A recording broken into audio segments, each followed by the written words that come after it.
సముద్రం ఇది. అవునండి, మధ్యధరా సముద్రం ఇది.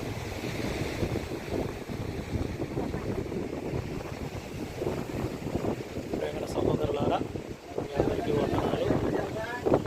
మధ్యధరా సముద్రం ఇది. అయ్యో, ఇక్కడ చూస్తే అక్కడ రాసింది చూడండి, Caesarea national park in Israel. Okay, చూస్తున్నారు కదా, అందులో పేరు అక్కడ. ఇక్కడ గుర్రాల రేసు కూడా జరిగేది. ఇదండి, ఇదంతా ఇలాగ చూస్తూ నడుచుకుంటూ మనం అక్కడ దాకా వెళ్తాము. అన్నగారు రండి.